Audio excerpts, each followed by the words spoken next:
नमस्कार, मी प्रतीक्षा Kamble. News star 5 मराठीमध्ये आपले स्वागत आहे. पाचशे ठळक बातमीपत्र. माननीय ॲडव्होकेट आनंद राजाराम देसाई यांना भारत सरकारकडून नोटरी प्राधिकृत अधिकाऱ्याने सन्मानपत्र देऊन गौरवण्यात आले.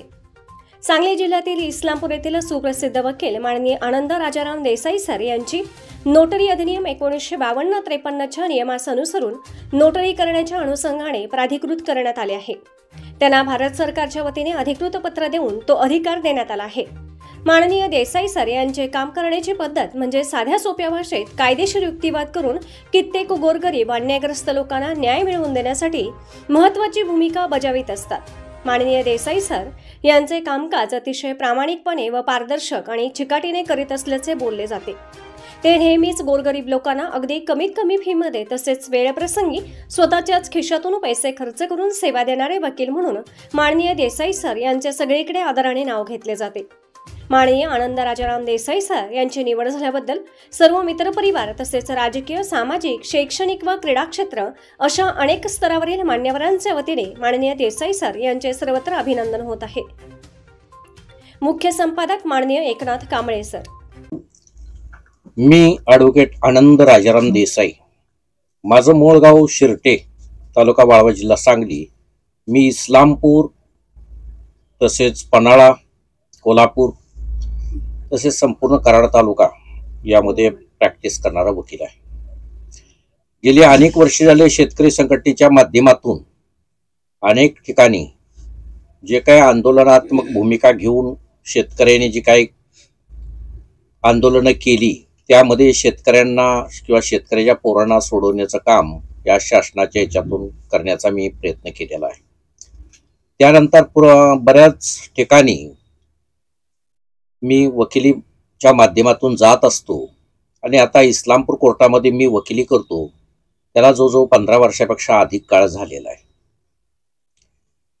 यामध्ये नोटरीचं माध्यम जे आहे ते नोटरी घेण्याचं कारण असं की या वाळवे तालुक्यामध्ये असेल किंवा जिल्ह्यामध्ये असेल किंवा अन्य ठिकाणी असेल, आपण पाहतो की साधारण महाराष्ट्र शासनानं, भारत सरकारनं गुंठेवारी व्यवहार बंद केलेले आहेत आणि सामान्यपणे माणसाला जर कागद करायचा असेल, दस्त करायचा असेल तर रजिस्टर दस्त केला जात नाही. त्यासाठी रजिस्टर दस्ताच्या माध्यमातून या ठिकाणी साठेखत किंवा साधारणपणे समझोता करारपत्र किंवा नवरा बायकोमध्ये होणारे छोटे मोठे वाद ते लिहून ठेवणं, त्यामध्ये समझोता करणं किंवा शेताचे छोटे मोठे करार करणं, ॲफिडेविट करणं. जसं सेतूमध्ये जाऊन आता गर्दी असते त्या ठिकाणी ॲफिडेविट करणं वयस्कर लोकांना शक्य नाही, तर ते आमच्या समोर निर्माण केलं तरी सुद्धा चालतं. ते अधिकार आम्हाला आहेत. त्याच पद्धतीनं संमतीपत्र असेल, MSCB बोर्डाला काही कागदपत्र द्यावी लागतात, त्याच्या समोर केली तरी चालतात. अशा पद्धतीनं सामान्य जनतेची सेवा करण्यासाठी भारत सरकारकडे मी ॲप्लिकेशन दाखल केलेलं होतं. भारत सरकारनं नोटरीच्या माध्यमातून परीक्षा घेऊन आणि मुलाखती योग्य वेळी घेऊन त्या ठिकाणी आम्हाला नोटरी नियुक्त केलेला आहे. नोटरी नियुक्त करताना नोटरी ही तळात नियुक्त केलेला आहे, परंतु 5 वर्षानं दर 5 वर्षाला जिल्हा अधिकारी कार्यालयामध्ये त्याचं रिन्युव्हेशन करणं आणि तिथं बाबा आम्ही हयात आहोत, आता पुढं ते वाढवा असं वाढवून घेण्याचं काम दर 5 वर्षाला करायचं आहे.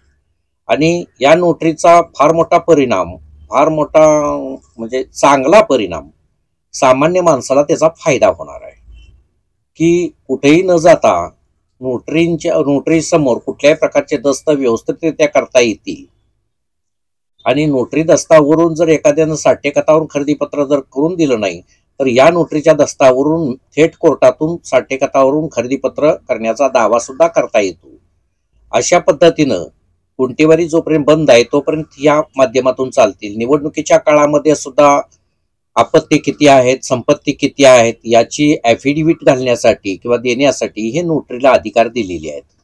त्यासाठी सामान्यपणे माणसाची एखाद्या ग्रामीण भागातनं येऊन तहसील कार्यालयामध्ये फार मोठी गर्दी होते, ती होऊ नये, त्या सामान्य माणसाला सहज वकील उपलब्ध व्हावा यासाठी हे मी काम करणार आहे.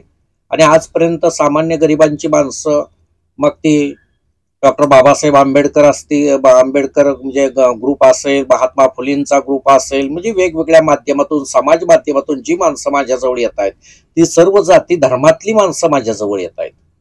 आणि हे सगळं उपकार जे आहेत हे केवळ भारतरत्न डॉक्टर बाबासाहेब आंबेडकर यांनी आमच्यावर केलेली मोठे उपकार आहेत. त्यामुळं याची जाण ठेवून मी व्यक्तिगत पुढे भविष्यामध्ये चांगल्या पद्धतीनं समाजामध्ये काम करण्याचा प्रयत्न करीन. आणि पुन्हा तरुण वकिलांनी असेल किंवा अन्य वकिलांनी असेल यांनी सुद्धा या मार्गाकडे वळावं, सामान्य माणसाची सेवा करावी, कमीत कमी रक्कम घेऊन सेवा करावी, असं माझं मत आहे.